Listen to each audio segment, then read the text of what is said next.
Harvard Divinity School. Shared Resistance and Solidarity, a Renewed Paradigm, February 15th, 2022. Welcome everyone to the first event in our spring semester series, Disrupting Injustice and Promoting Moral Imagination in Israel-Palestine. My name is Hilary Rantisi, and I am the Associate Director of the Religion, Conflict, and Peace Initiative, a program of religion and public life at Harvard Divinity School. Our work centralizes an analysis of structural injustice, violence, and power, and examines how a more capacious understanding of religion can yield fresh insights into contemporary challenges and opportunities for just peace building. The primary case study we're focusing on is Israel-Palestine, and our aim is to stretch the scholarly discourse around religion and the practices of peace building, and to examine the decolonial potentialities of art, religion, and identity transformation. Our series this semester showcases religion, conflict, and peace fellows and their work.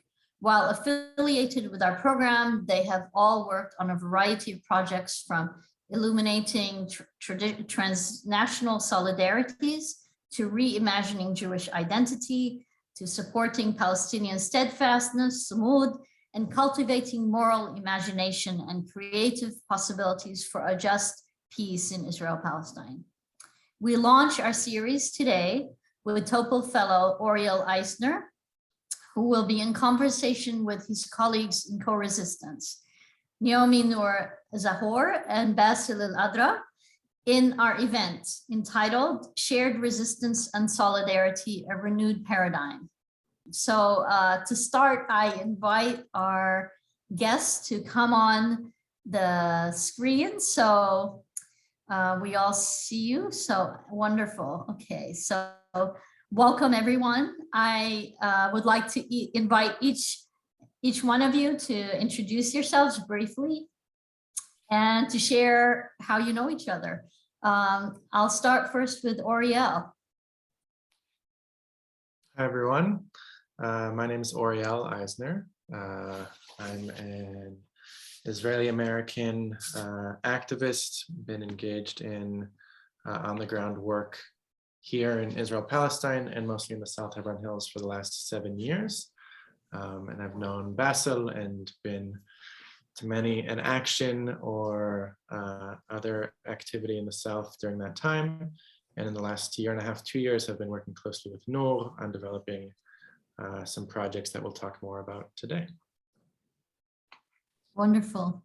Basil, please introduce yourself. Hi everyone. My name is Basil al-Adraa, resident of Twani village here in South Hebron Hills, West Bank. And activist and journalist in the area of South Hebron Hills. I know Oriel and Nur from the field, from working together and being together. Wonderful. For some time. Wonderful. Nur. Hi everyone, my name is Nur.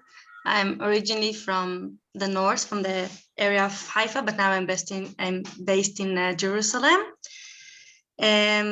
I'm an Arabic teacher and an activist, and working a lot about the connection between learning languages and doing activism, and learning a language as a way of activism. And in the past year, I've been doing it in the South Hebron Hills, and this is how I got to know Basil from working together there. Wonderful. So I'm seeing that Nur, you're in one location, and Oriel and Basil are in another. And it would be helpful just to situate where you're at, just so that we also can be understanding a bit more about what's going on and where you're at. So maybe Oriel, you could sort of give us a lay of the land very briefly. Yeah, so Basil and I are sitting in Twani, Basil's village, underneath his house in their Museum of Resistance, where they have photographs and images from the struggle here in Twani in the region. And to quickly locate that, and Nur is in Jerusalem. So we're in two different places, two sides of the green line. And to situate ourselves a bit more on the map on the left is Israel-Palestine and the green line marked there. The map on the right is a focus in on the West Bank. And here you see areas A, B, and C, which was a designation made in Oslo. The dark brown is area A, which is full Palestinian control. The light brown is area B, which is Palestinian civil control and Israeli security control. And the light blue is area C, which is where we are in Twani, and which is under full Israeli civil and military control. And all of those blue triangles are settlements, which all of the Israeli settlements are located in area C. And where we are specifically is that red box at the bottom. And now if you go to the next slide, we can focus in a bit more on where we are, which is the South Hebron Hills, and Twani village, again, inside that red box. And I think Basil will, in a second, say a bit more about what the area is. But as you can see, it's the bottom edge of the West Bank, and the area that is experiencing ongoing and creeping annexation efforts from the Israeli occupation. Thank you, Oriel. Also, looking at the map, you recognize that area C is the largest area in the West Bank. So Basil, if you could share with us some background about what is happening in this area in the Southern Hebron Hills and the context in which you're all working and trying to do resistance. Yeah, thank you, Hilary. I just want to continue from the point that you end with, saying that state land is the largest area of West Bank. It is 60% of West Bank, according to Oslo Agreement, which was temporary. It's supposed to be temporary agreement between the PA and the Israel government, and it continued, lasted until today. Let me just give a big picture about like how the annexation or annexing area C that Israel is working on going on. There is, as we said, in the blue, it's state land, which is 60% of West Bank that was declared as a state land in the 80s by the Israeli authorities in order to build settlements and military bases. And there is the other part inside the box. I don't know if you can see it, like a brown or something like this, where like not the brown up is, yes, here. This area were declared also as a firing zone. This like law that they're using to declare our communities and our land as a firing zone. This exists here in the South Hebron Hills and in other places like Jordan Valley in West Bank. These two main laws, Israel is using them in order to kick us out of this land and annex it and build more settlements inside it. These two laws were declared before I born here in the village of Twani and in area C. So there was already a firing zone and the state land and the settlement of Ma'on that's next to my community. By the second Intifada, Israel started with a new technique to colonize our land, which is building more outposts like Havat Ma'on. You see Ma'on up, there's Havat Ma'on with the orange, and other three places with orange like Abigail and Bitzbeir and Nof Nesher down. On the other hand, there is 12 Palestinian community of Masafer Yatta is in the firing zone where the army training. Now, like with these declarations, with these laws that the occupation always declare them or make laws just for themselves and to legitimize the occupation and to help the settlers taking over the land, and the army have like excuses to demolish our homes and our structures. So in the end, like if you have been listening in the news or reading articles about demolitions, about settlers attacks and the things that we are facing here, we have so many examples and stories. it all has one goal in the end. It is to evacuate us as Palestinians living in Area C toward the Area A, where are the big Palestinian cities that full of people. That's what Israel want to reach in the end by kicking us out of it.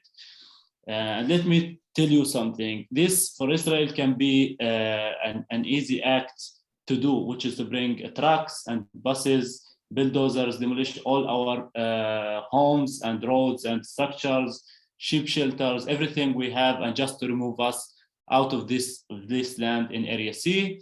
And that's easy for them to do, but that would be a lot of headache and not nice picture, a lot of news in the world gonna talk about it, and human rights organizations, it will not be easy to face in the international community.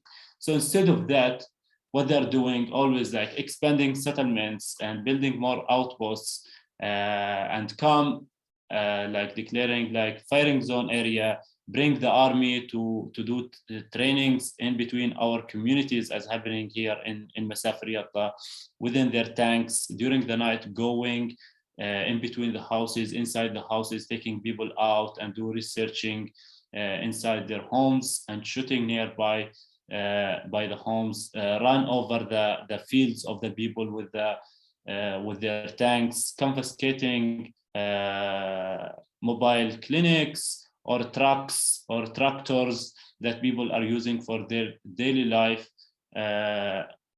alongside with like confiscating sheep, as was happening in the past.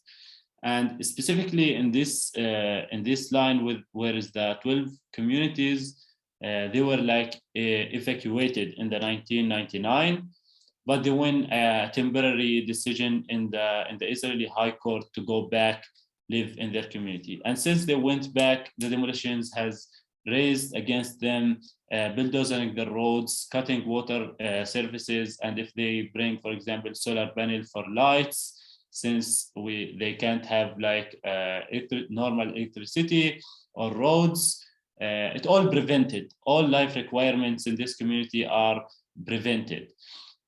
So that to put more and more pressure on the people, so they will, so they in order to make the people here living by themselves. So Israel in the end will show to the world that Palestinians are living by themselves, not because of the occupation are evacuating them. So instead of the scenario that I explained, that they can come and evacuate everyone, they're putting daily pressure on our life here in Area C, mainly the demolitions of homes and structures in general, roads, water pipes, water wells. And the other side, they're using, like, as I said, settlement expansion, outposts, building farms, and allow the settlers to do all like their attacks and building farms. It's totally like here apartheid, where you can see illegal outposts according to even the Israeli national law. Settlers there allowed to work all day, all night, digging and building and expanding on our own land. But Palestinian people can't build and work, and if they do, directly the Syrian administration or the army will come and demolish it. And they take that so serious and very deep.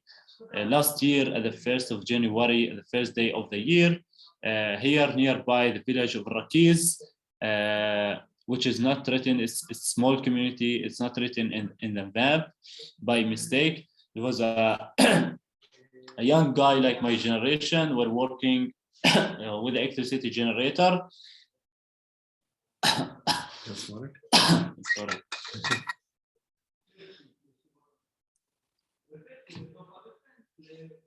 Yeah, and he got shot by the Israeli soldiers in his neck for having a generator and working.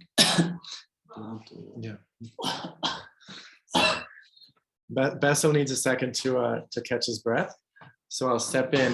And Navi, if you want to drop the map for a second, what I'll do is, like I said, we're in his family's home, and there's a museum of resistance here. So there's a number of pictures around. So maybe while Basil is getting some water, I'll show some pictures to sort of give a sense of where we are.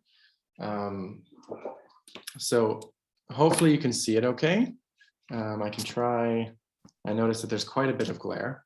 But this is sort of a picture of the landscape. It's maybe a bit difficult to see, but just to get a sense of what we're talking about, relatively remote region, arid hillsides, and a mix of structures that are from a very, very long time ago that are maybe hard to make out in your image, and houses that have been built more recently. But as Basil was saying, many of those homes experience regular home demolitions. And that's a major part of what happens in this region. There was just a series of home demolitions today that Basil was chasing around, and a group of activists who are here were also following. And it's a weekly occurrence. And here you can see the family standing outside of their home. All across the South Hebron Hills, there are demolished homes, demolished water wells, animal shelters, water tanks, solar panels.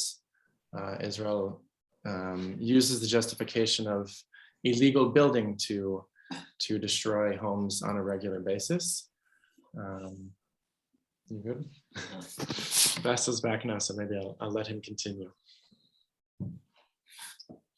I'm sorry again. Thank you, Oriel. Yes, so the situation I was explaining, it's a general situation in Area C where Israel trying to take us away from this land by using all the techniques that I am saying, and this is just general techniques or general policies that I am explaining. But in the other side, there are the areas full of stories. If you are interested to hear, I know that now there is no enough time for you, but at least we are giving you a general picture. Besides that, there are small victories that happen here in the area of our activism here. For example, I don't know if you can see in this picture, this is my community at Wani almost before 20 years, where we have no paved road, no homes, no electricity, no clinic, for example. But today we have these things that I mentioned. And this is because of our activism as a Palestinian on the ground, as activists, as the people, as, let me say, the women of this community, that they are really always the first line in any facing any incident by Israeli soldiers, alongside with Israeli left-wing activists and international activists who's coming to helping us in our steadfastness. So for example, my community at Wani got master plan before almost 10 years. We succeed in that after 10 years of protesting and buildings during the night and hiding equipments and putting media pressure, even it was small, but we succeeded in doing it, also by the help of Israeli lawyer, left-wing lawyer, who was helping us. On the other hand, there was in 2006 a wall that were built in front of my community at Wani, alongside a road that was in the second map. It was written the road 317. That was the plan of Israel to annex this land within Bir Sheva, the Negev, the desert. So at that time, they were planning to put us inside the wall and annex all this land to be an Israeli land. We resist that, and over a year of protesting, a lot of people got beaten up and arrested and taken to jail, paying fine, but ended that we forced them to remove this wall. These are small victories, and these things that we are requesting are the basics of our rights that we have to do. All the communities here in Masafir Yatta should have master plans, and the demolitions has to stop. The settlements and the outposts, they are the illegal stuff, and they are the ones that have to be removed, but they are not exactly the opposite that's happening. nothing here about the law, because we are civilians and controlled by a military law and military, like soldiers and settlers who are the one creating the facts in Area C. And to be honest, now it's very clear that the fight on Area C is very clear by the Israeli government against the Palestinians who's living here, against us, without serious support from even the international community, even the BA. When I sit with diplomats to talk about this, they tell me, we still support two-state solution, that they are still like living in Oslo agreement, or these people really living before 20, in the period of before 20 years. But now the facts on the ground, it's between the sea and the river, there is the 10% of the Jewish are living in the Area C and in West Bank, in these settlements and outposts. This international community who's telling us that they are still supporting two-state solution are not gaining a master plan of the Palestinian community. They want to put a pressure to remove a settlement. I am, as a Palestinian, I don't believe it. The United States not supporting on that and not standing within our human rights. But in the other hand, as I said, we are here as an activist with our small power, trying to fight for our, not rights, let me be honest, for our surviving today with what's happening here on the ground. And yeah. Thank you. Thank you, Basil, for explaining some of the realities that you are experiencing and talking about the courageous resistance and the work that you have been doing for many years. If I could just bring in Oriel, can you share with us a bit about your involvement and some of the history about solidarity work, specifically in the Southern Hebron Hills, and what the Center for Jewish Nonviolence is doing there? Yeah.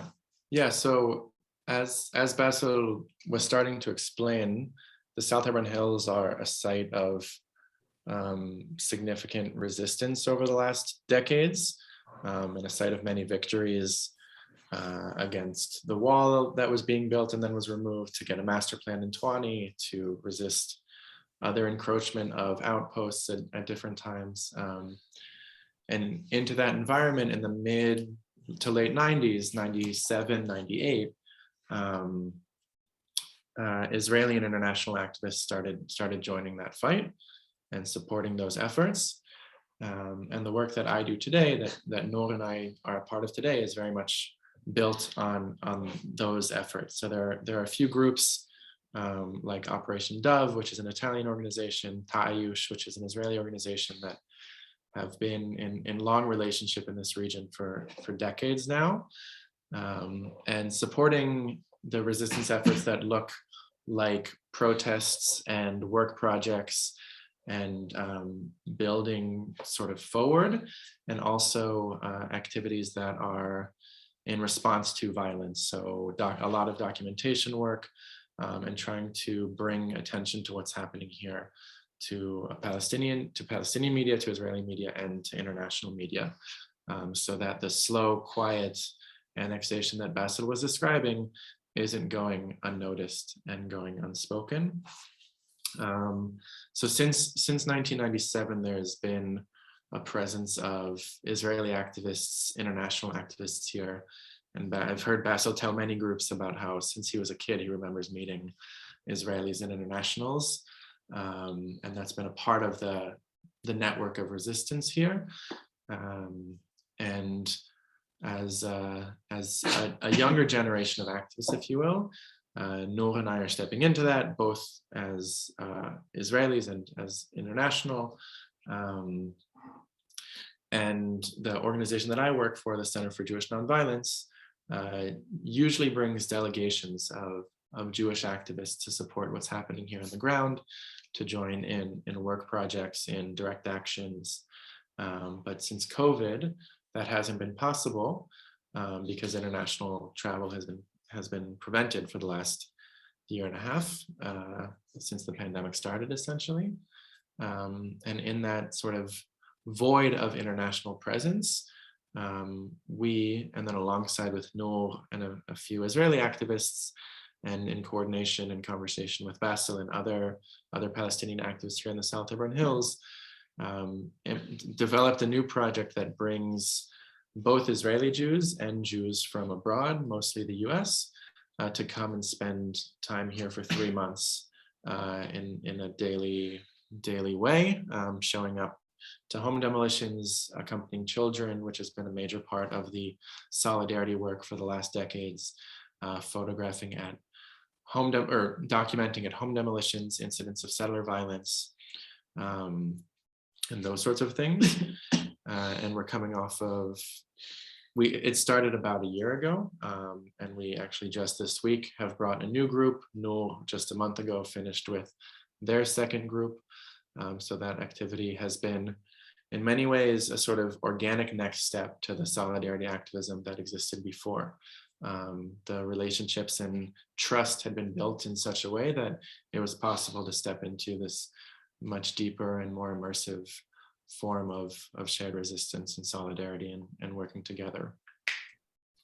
Wonderful. Thank you, Oriel, for giving us that. And maybe Noor, you could, as an Israeli who joins in co-resistance efforts with Palestinians and other internationals, could you share with us what you're witnessing now in terms of what's the latest developments happening on the ground, and whether you see what's happening as a significant moment for co-resistance work?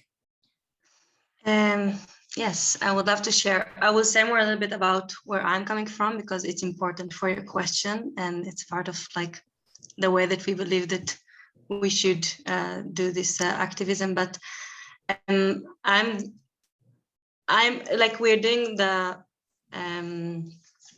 work in South Hebron Hills also with an idea for creating an alternative Arabic course, which will be like a political Arabic course, because usually when Israelis learn Arabic, it's not political at all, which is of course political, to separate it from the reality and from the situation.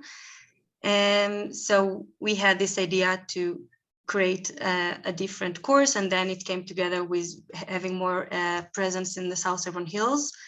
And we brought the first group 1 year ago, and it created, like as Oriel said before, like it's been many years, like we're sitting on like many work that had been done before, like with Dayush and other groups that created the connections, but it was like a new generation maybe of like more young people that decided also to come and to learn Arabic with local teachers, with 6 women that they gave lessons for the activists. And many people want to learn Arabic, and they want to be activists. So we said it cannot be separate. So they go to this area, and actually they learn through challenging their identity. What does it mean to be an Israeli?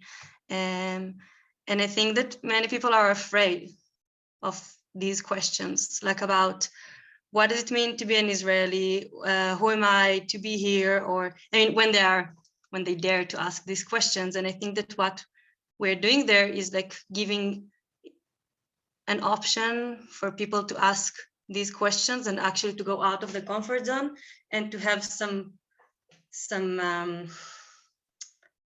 how do you say, like more people with them, that they are not alone, because we started to create this like net of more and more people that actually do actions, and they have more support. And I think that there are much more Israelis that are going out of the comfort zone, and they connect and they combine to more Israelis that are in the area, and that they ask like the hard questions that should be asked when you're doing, like when you're an Israeli. And I think that there are 2 main things. Like, first of all, as like Israelis activists, that we are trying to challenge the discourse, and how do we want to do this activism? And also with our partners, like Palestinian partners, I think that there is more trust, and there is more, I don't want it to sound cliche, but when people learn the language, they able to communicate more. And when they are in the field, like when they are in, like something is happening, and most of the people in the South Hebron Hills, they do not speak neither Hebrew or English. And so the activists can actually communicate and understand and be more productive in their presence there. And I think like something is changing. I will not say that it's like a huge wave of activists coming to the South Hebron Hills, but for sure we've been witnessing much more people that are going there, and there's like this net of activists, and whenever something is happening, we actually like a group now of activists that we can send messages, and more people know the area and more people write about the area. And I'm pretty new, so I don't want like in the field in South Hebron Hills. Like as I said, I came from more from the north, but I think that it's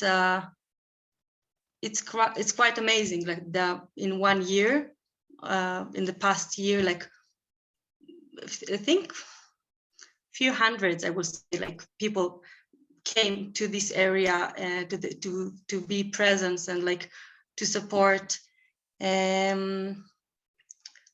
But yeah, there's still a lot of things that we need to do. And I think for our activism and to bring more people to be present, but shwai, like it's slowly, it's getting more to more and more people. So building building on the movement, but obviously despite COVID, it sounds like that there is momentum, that there is some change that you're seeing on the ground. I mean, I have so many questions in my mind about Israeli presence here and the transformation that maybe they're going through, or the questions they're asking about, and also their interaction with other Israelis, whether they're settlers or soldiers. But maybe we can get more to that. I would like to sort of, given all that has been going on this past year and the increased violence against Palestinians in these areas, and the displacement that continues daily, just as we have heard, I would like to invite each of you to sort of reflect on what this has meant to you, what has transpired in the last year has meant for you in terms of your activism and the movement in general. So I don't know who, Oriel, if you want to start, then we can move to Basil to hear what your thoughts are. Sure. Yeah, I think for myself, like I said, I've been active in this region for the last 7 years or so, but not in nearly as deep a way as in the last year. And I think some of what has changed for me, and maybe by way of talking about what's changed for me, I can talk about some more general notes. I think the experience of being here every single day and facing military and settler violence every single day, or going out into the field to be with Palestinian shepherds, to accompany school kids, as I mentioned before, to live in a Palestinian village and learn Arabic and deepen the connections that already exist. Feels like it's been a change, a shift, and a next step in terms of what feels possible, in terms of how I can be as a Jewish person, as an Israeli person, and sort of creating an identity that's about resistance to apartheid policies, resistance to Jewish expansionism in this area, and have, as you mentioned, the last year there's been an uptick in violence and a massive increase in settler violence, and a lot of that has transpired and been felt in the South Hebron Hills. And there were a number of horribly violent incidents that took place in the last year and a half, 2 years, and that were sort of stood on their own as shocking moments, and then put them together within the context of 12 months. It was really quite extraordinary, and saying that more so from a place of having heard others, Palestinians and Israelis who have been doing this work for decades, talking about the sort of horror of this last year. Experiencing that alongside Basil, alongside Noor, alongside others in the region has obviously been challenging and horrific, first and foremost for the residents whose villages are attacked, but has also been somewhat groundbreaking for me in terms of how I understand who I am in this work, who I am in this place, and what is sort of the way forward. And to maybe just give one example, and then I'll pass it over. Bass and I have been in a few tough situations in the last 12 months, a few different settler attacks or army incursions. And the experience of being at a settler attack and seeing the Israeli army, Jewish settlers attacking a village, and then turn to face Basil and I and chase us away, quite starkly sort of draws the lines of which side you stand on, which future you try and connect yourself to. And it's not just the one that the sort of entire world around us is trying to tell us to do, which is Jews are on one side, Palestinians are on the other side, and they're enemies and they hate each other. But it actually shows that you can create a future that's crossing across those identities and is one that's based on values of equality and justice and simple rights. And as Basil said, the situation right now is just survival, fighting for the survival of Palestinians in this land, the ability to stay on their land.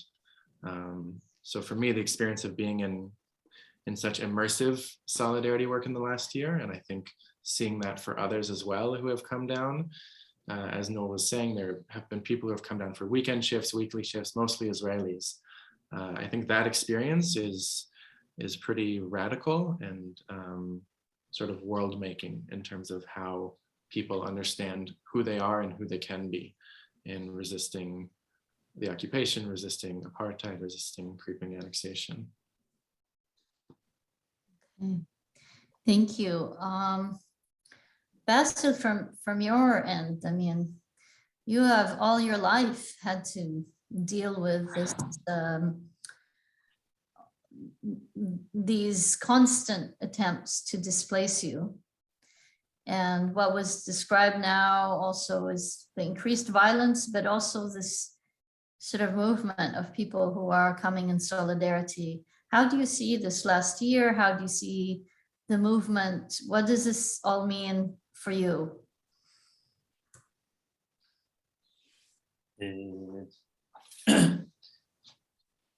Let me just explain something. After decades of the occupation and the situation, I explained how they are doing it slowly and by making the things that they are doing against us by demolition of our homes and water wells and electricity and taking over the land and give it to the settlers. Became like kind of routine, like not interesting for people even to talk about. I see it, and not even for the most of the media to talk about home demolitions that happening against Palestinians. So in my area, for example, in South Hebron Hills, this affect the young generation who's not having any future by guarantee that they will build a home and it won't be demolished. And the other thing, which is very important, since all the people here are farmers and keep losing their fields and their land to be given to the settlers, and it's like the main life resource for us as a Palestinians living in Masafer Yatta in South Hebron Hills is farming and having a sheep. Simply. So that affected, for example, since 2000, in 2000 were like in Masafer Yatta 100,000 sheep in the area of Masafer Yatta for the Palestinians who's living here and the resource of their life. Now by all these attacks and taking over the land, it shifted. Today the number it's 15,000. Like it's a huge difference.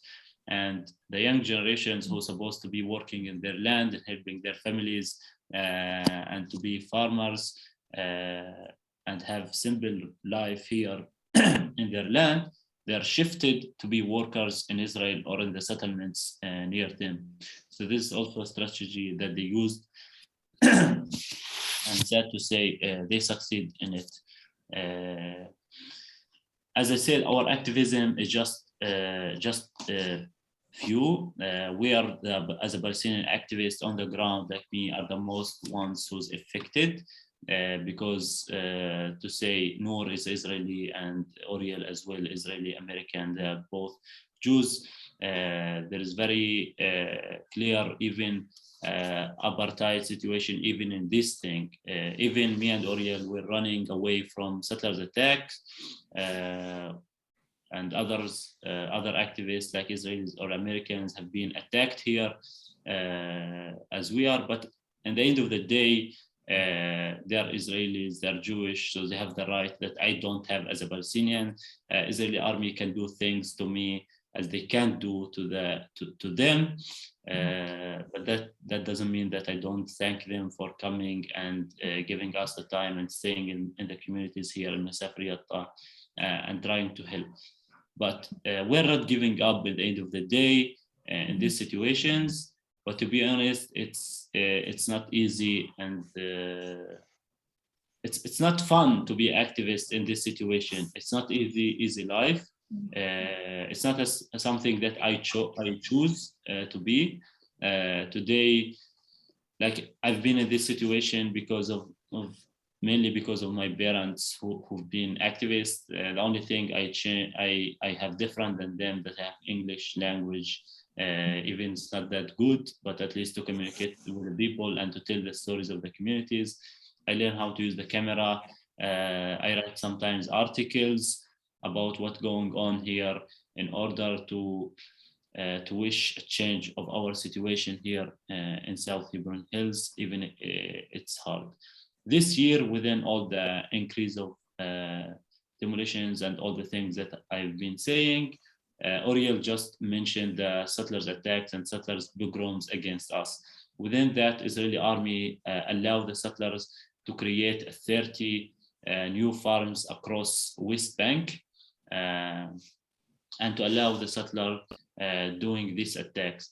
This involved of attacks and farms is very clear that not just a group of settlers want to do pogroms. Even the Israeli foreign minister wrote in his Twitter that this terrorist group doing attacks in order to show the international community that there is Israeli nice government who's taking care of these problems and trying to solve it. It's not true. The settlers are here to do the goals of the occupation, which is to colonize the land and kicking us out of it. So for that, always you see the settlers are backing with the soldiers in their attacks. Soldiers just shoot tear gas, live fire bullets if it needed against the Palestinians who try to stand and to face the settlers. These attacks, settlers, Oriel mentioned that the attack were in the village, which is pretty new. In the past, the attacks would be against shepherds, which is still happening. But to shift the attacks of the settlers and the soldiers arriving in the homes and destroying people's properties inside the home, this is a very new technique and very clear message from this state and these authorities and these settlers that we are living in an secure situation. Our life will never be safety here under the control of this army and these settlers, who themselves, like settlers who come to attack us, are the ones who go to the army and serve. Not all of them, but this is how it works in this apartheid situation. So the shift that happened in Corona pandemic, and especially last year, it's disgusting even to describe it. It's unbelievable even for us living here. And this is putting, to be honest, more challenge in front of our efforts as an activist on the ground, even Israeli and American and us as a Palestinian to stand in front of it. I beg to say we're not giving up. We're always within our community, standing within our rights. But on the other hand, we wish that the international community, the US, Clinton, who's always saying and calling for respecting of human rights, aren't do anything about it. And all of you maybe heard about the designation that happened against 6 Palestinian society organizations, that they are terrorist groups. This is also change that's very important. This organization working to documenting the situation here in Area C and demolitions and settlers attacks. And the reason they were declared as terrorist groups is because they are taking these reports to the ICC. It's very clear thing. Thank you, Basil. You also give us a sense that what's happening in your area is so important, and it's sort of the attempts at taking over this land is so concentrated. We're not maybe seeing it as much on this side, so we very much appreciate hearing from you. And it's important to hear about these efforts, these increasing efforts also of solidarity and co-resistance. Noor, I don't know if you also want to share a little bit from your perspective. I can share, I will do it very shortly, about like working on the ground and doing like the work of mostly documenting. I know that it's not everyone will want to do it because it is a bit scary to be there with the army and the police and the settlers. But I do know that as an Israeli white Jew, I have much more privileged, and before I even say a word, like I know that my presence there is confusing for the, like it changes like the balance and the power dynamic with like me standing with the Palestinians, and like soldiers come and they see me and I don't look like someone they expect to see there. And I do feel that if I'm willing to do it, and I am willing to do it, I need to take advantage and like to use my privilege to empower what I can, like to document. And I do know that when I am in a specific situation and I'm taking, like I'm filming, I know that they will behave differently with me. And I know that, I mean, unfortunately, it's hard to say, but I've been into situation that like the army, because of the language and because of how I look and because of the fact that usually they will never see Israelis with Palestinians, especially not Israelis that like Jews that maybe look more like them. It breaks something. And I feel that it's very, very, very important for us to use this privilege and to stand there and to document. And we witness, like it has a lot of power, and there are much more documentation, how do you say it? Documentation, thank you. And it's one of the most important things that we can do, like with this almost helpless situation, like documenting, hoping that in the future we will be able to use this this evidence of this crimes against human rights and against people. Yes. Thank you. I think, maybe we'll move to some questions. And before we conclude, we already have a few questions from the audience, and 2 of them from one of our students. So I will share Sarza Yasmin is one of our students. She has a question I'll start with a question for Basil and Oriel. Thank you so much for sharing the current struggle and movement against the occupation. Could you talk a bit about the interaction between settlers and Palestinians? What types of mechanisms does the Israeli government use to encourage settlers to move to Area C? you can talk about incentives and so on. Basil or Oriel, both of you, if you can address this question, then we can move on to a few others.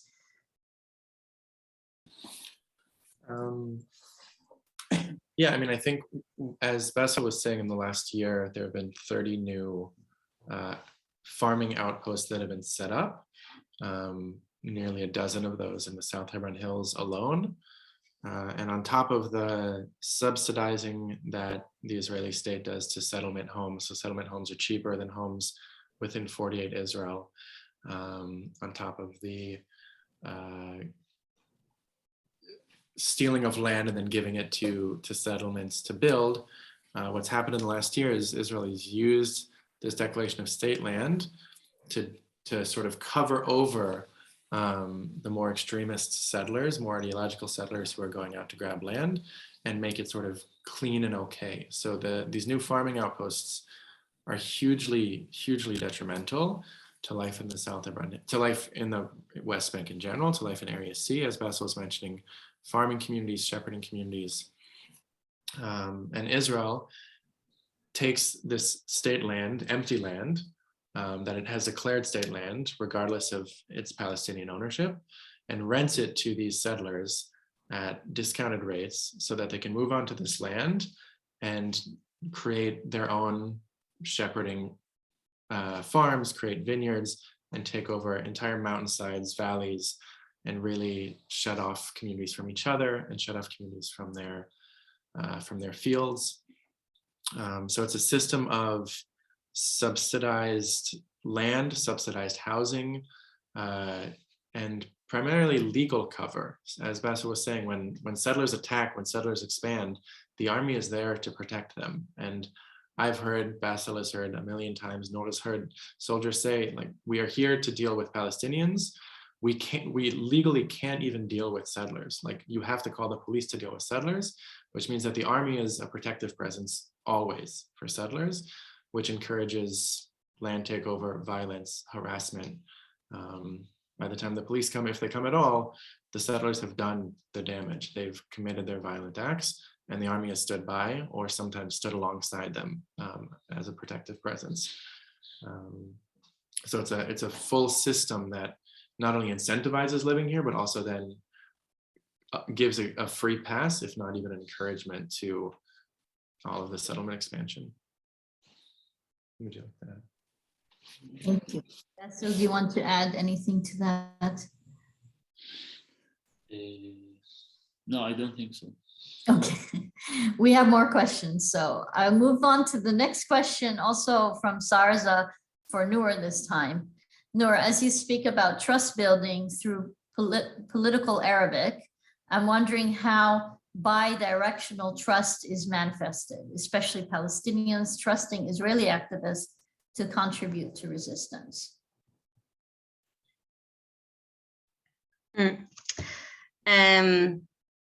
It's hard to build a trust. I think it's one of the main thing that we were facing. I mean, that we are facing as Israel and learning Arabic, that there is no trust. And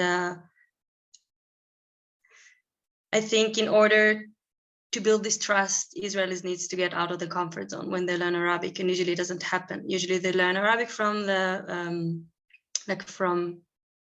the more like they learn about Palestinians. They want how to use the language in order to control, and by putting yourself in a position that you don't understand, or you're actually going through the process of being like give up on your on the strongest side in the power dynamic of the languages, because Palestinians always need to learn Hebrew in order to communicate with Israelis. So I think part of it is like putting yourself in a situation that you don't always understand, and you're willing to be in this uncomfortable, like out of your comfort zone. And also by learning a lot, learning the terms and wanting to learn like the language of how, like it's very, the way they use terminology about to describe the situation here, while you learn the language, I think you're able to understand the situation completely different. And the way you speak in Arabic about the situation will be completely different than how they present it in Hebrew, because they monopolize the narrative. And I think that I'm sorry, I want to go far from the question itself. I think you're addressing it. It's about, Yeah, about building trust, and it sounds like it's a process, but you've given us some insight into how the language itself. yeah, and also acknowledge that, like, I many times when I present myself, like, I know that I can create this uncomfortable sense that I'm an Israeli that speak Arabic, and I address it. Like I say, I know that it's weird. I'm not from the mukhabarat, like from the intelligence, and I learned Arabic because it's important for me, because I'm not Zionist, and I want it. Like, I know that I need to make the effort, even if someone, like, even if they don't ask. I feel that I need not to make an assumption that it's comfortable and normal that I speak Arabic. Unfortunately, it's not normal yet. And yeah, it's learning a lot also about the process. I think it's one of the main things is like doing the process with a lot of awareness besides the learning process itself. Awareness of who you are, what you bring, and Yes, privilege, like you've mentioned. Thank you. Okay, we have a question from an anonymous attendee who also is asking, I guess, both for Noor or Oriel. As Israeli activists, do you fear state violence? Are solidarity efforts more widespread among the under 40 generation in Israel?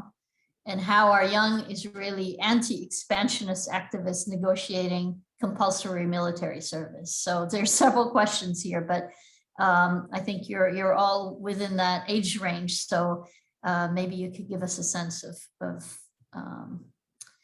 what this means for your generation.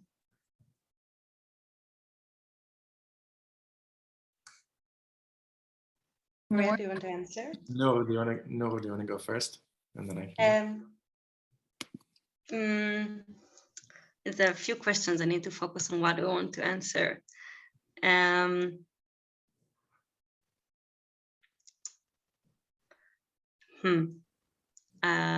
need to understand the question better. So do you want to start answering?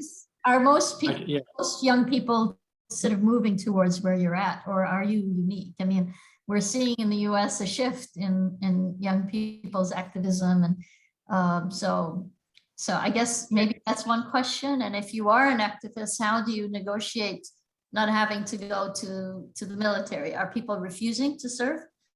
Or is this still a small movement where you're not seeing much of an impact on that level yet? We don't have a lot of time, so. Yes, and unfortunately, we're not so many. I will say it short, like we are the minority of the minority, I guess. Like now I'm surrounded mostly by people like me, so I feel that we're the majority, but I know where I came from. I know the process I've been going through. Like I went to the army and I quit the army in the middle, and I felt completely alone in society. Like we're definitely like, we did like a very, like a turn in the, like in the, like a left turn in the, like where we were supposed to be. Yeah, we went out of the system completely, I think, like from a system that also they really didn't want us to do what we're doing, right? Like in any aspect from our life, like we live separately. We should not be with Palestinians. Like the fact that Oriel and Basil now together in the same room, it's against like what they tried to build for us and to take us. So it's hard. And I think that what is going on in Israel, it's getting even more and more extreme, like what we're seeing in Sheikh Jarrah and what we're seeing all over. Like people are really, really, really, really getting more and more extreme and more racist. And I just want to say in one word, because I want to say before, like to connect, like because I guess, you know, like you read more and you hear more about what is happening in Jerusalem and Sheikh Jarrah and like what is going on there is connected directly to what is happening in Masaf Riyadh, and the fact that like the different maybe methods that the occupation that Israel is doing might be a bit different, but it's exactly the same. And even the fact that Sheikh Jarrah and Masafir Yatta is not connected is on purpose. Like they try to make everything separated so people feel more alone. Again, also as activists, we feel very much alone because we are afraid to be different. I hope there will be more people. Yeah, and I think, it speaks to the testament of what you're doing, that you're not part of the larger mainstream, but you are taking a stance and you are joining in resistance. And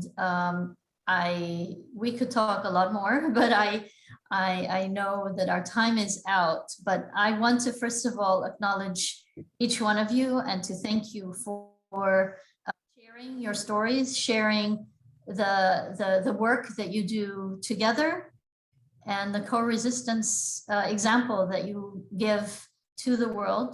And we will, I think, now be watching more closely and understanding a little bit more as a result of you sharing about the challenges, but also the importance and the urgency of the issues that you are addressing. So thank you all very much. Thank you. Thank you. Thank you. Sponsor, Religion, Conflict, and Peace Initiative.